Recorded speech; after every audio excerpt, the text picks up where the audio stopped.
Hello friend, welcome back to my YouTube channel. आज का जो हमारा टॉपिक होने वाला है 3 ड्रग्स या इंजेक्शन के बारे में होगा, जिसके बारे में आपने कभी ना कभी सुना होगा। इसमें से जो पहला हमारा इंजेक्शन है वो है हमारा ट्रामाडोल। दूसरे इंजेक्शन की बात करें तो हमारा डाइक्लोफेनिक सोडियम है। थर्ड जो हमारा इंजेक्शन होने वाला है वो डाइसाइक्लोमाइन। तो आज हम इन तीनों इंजेक्शन के बारे में जानेंगे कि किन पेशेंटों को ये इंजेक्शन दी जाते हैं। साथ में ही साथ हम इसके साइड इफ़ेक्ट और इसके डोजेस के भी बारे में जानेंगे कि कितने अमाउंट में पेशेंट को दी जाती हैं, और ये तीनों इंजेक्शन एक दूसरे से कैसे डिफरेंट है इसके बारे में भी जानेंगे, और किन पेशेंटों को हमें ये इंजेक्शन नहीं देने चाहिए उसके बारे में भी देखेंगे। ठीक है, तो चलिए वीडियो को स्टार्ट करते हैं। सबसे पहला जो हमारा इंजेक्शन होने वाला है वो है हमारा डाइक्लोफेनिक सोडियम इंजेक्शन है। तो डाइक्लोफेनिक सोडियम इंजेक्शन क्या होता है? एक non steroid anti inflammatory drugs है। ठीक है, जो डाइक्लोफेनिक सोडियम इंजेक्शन होता है वो कैसा होता है? एक non steroid anti inflammatory drugs, यानी कि ऐसी ड्रग्स जो इन्फ्लामेशन को क्या करे? सप्रेस करे।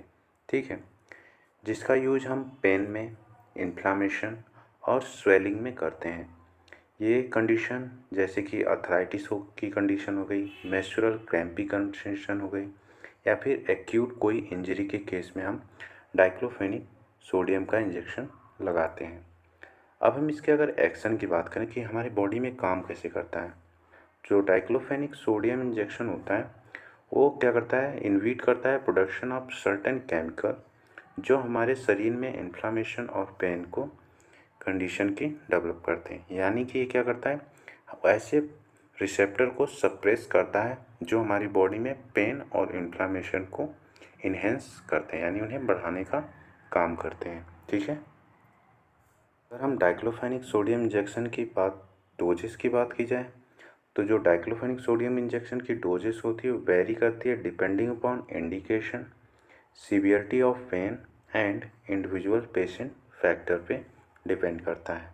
ठीक है, अगर हम एक एडल्ट केस की बात की जाए कि मतलब कि एक एडल्ट डोज कितनी होनी चाहिए, तो हम आईएम इसकी डोज की बात करते हैं तो 75 mg वंस या ट्विस डेली, यानी कि 75 mg आप पेशेंट को दिन में एक बार या 2 बार दे सकते हैं। अगर वही हम बात करें इसकी इंट्रावेनसली डोज की बात की जाए तो ये में भी रेंज करता है 25 mg से 50 mg every 6 to 8 hour as needed, यानी कि जैसी ज़रूरत होती है उसके अकॉर्डिंग हम पेशेंट में क्या करते हैं? इसको इंसर्ट करते हैं। यानी कि इस इंजेक्शन को आप आईएम और आईवी दोनों रूट से दे सकते हैं।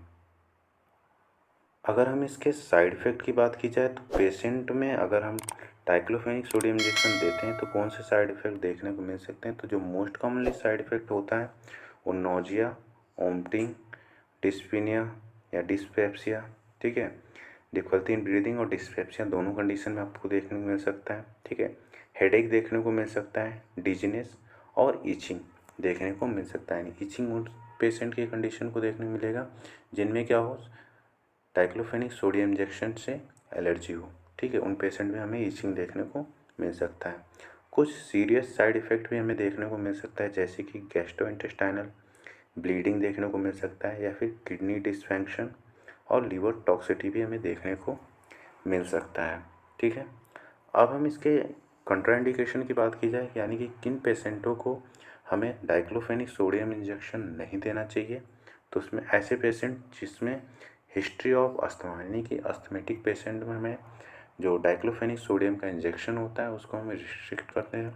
ठीक है, कोई एक्टिव पेप्टिक अल्सर का केस हो उस केस में भी हमें डाइक्लोफेनिक सोडियम इंजेक्शन नहीं देना चाहिए। ठीक है, सीवियर हार्ट फेल्योर, ठीक है, अगर कोई पेशेंट में हार्ट यानी एमआई का जो पेशेंट है उसमें भी हमें डाइक्लोफेनिक सोडियम का इंजेक्शन नहीं देना चाहिए। आपको सभी को पता है कि जो सोडियम होता है वाटर रिटेंशन का काम करता है और हमारी बीपी को बढ़ाने का काम करता है। ठीक है, जिससे अगर पेशेंट पहले से हार्ट फेलियर कंडीशन में है तो अगर हमारा बीपी राइज करता है तो उसकी सीवियरिटी और बढ़ जाएगी। ठीक है, रीनल इम्पेयरमेंट के केस में हम नहीं देते हैं। ठीक है, या फिर coronary artery bypass graft surgery, ठीक है, सीएबीजी के केस में भी हम पेशेंट को डाइक्लोफेनिक सोडियम नहीं देते हैं। और एक केस है प्रेग्नेंट वोमेन, ठीक है, जो कि 3rd सेमेस्टर में पहुंच गई, ट्राई सेमेस्टर में पहुंच गई है। ठीक है, उन पेशेंट को भी हमें डाइक्लोफेनिक सोडियम इंजेक्शन नहीं देते हैं। जो हमारा नेक्स्ट ड्रग्स होने वाला है वो है ट्रामाडोल हाइड्रोक्लोराइड इंजेक्शन है। ठीक है, तो हम इसके एक्शन के बारे में जानते हैं। जो ट्रामाडोल हाइड्रोक्लोराइड होता है वो सेंट्रली एक्टिंग ओपियोइड एनाल्जेसिक होता है। ये क्या होता है? एक ओपियोइड एनाल्जेसिक होता है जो यूज होता है treat to moderate to severe pain, यानी कि इसको हम कब यूज़ करते हैं? मॉडरेट टू सीवियर पेन की कंडीशन में।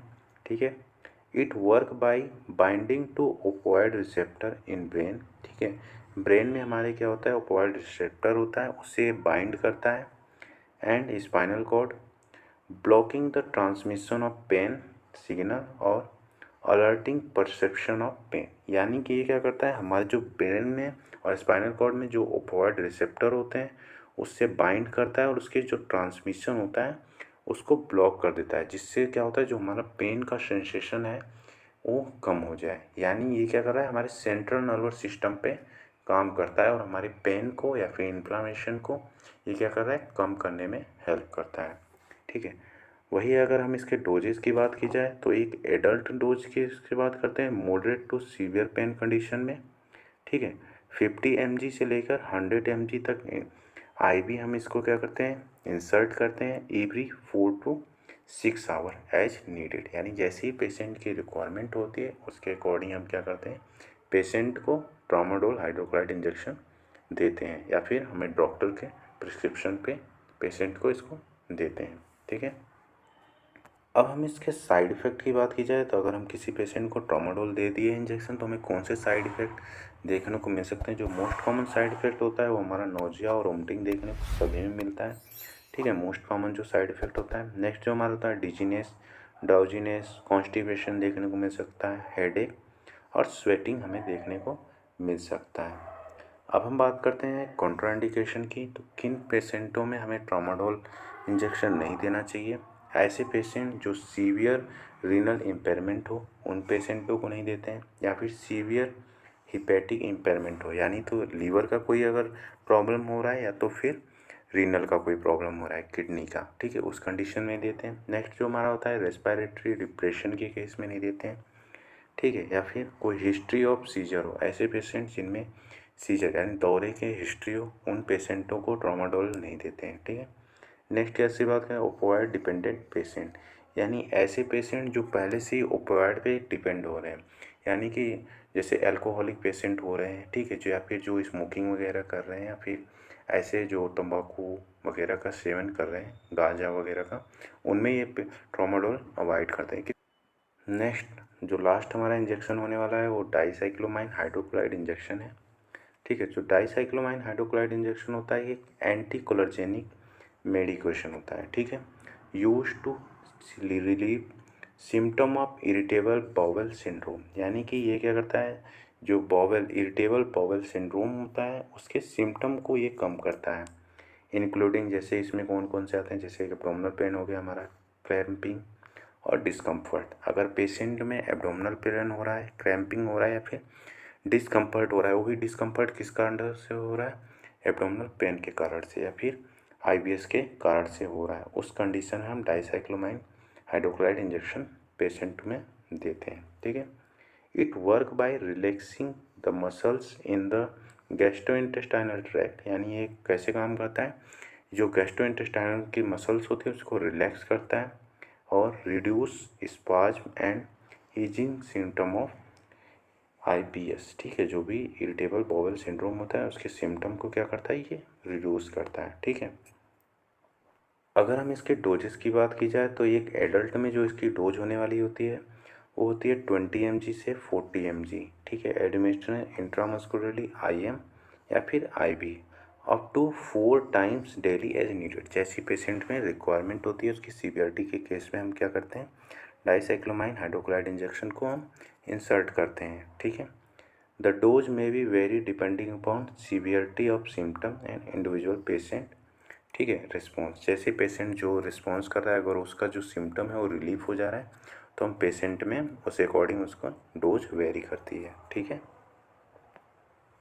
अब हम बात करते हैं इसके साइड इफ़ेक्ट की। जो डाइसाइक्लोमाइन हाइड्रोक्लोराइड का साइड इफ़ेक्ट होता है, जो मोस्ट कॉमन साइड इफ़ेक्ट देख सकते हैं, ड्राई माउथ, यानी पेशेंट का जो माउथ होता है वो ड्राई होने लगता है।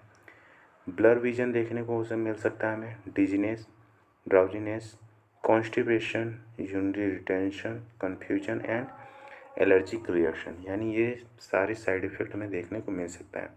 ऐसा नहीं है कि ये साइड इफ़ेक्ट देखने को मिल सकता है, बहुत रेयर केस में देखने को मिलता है।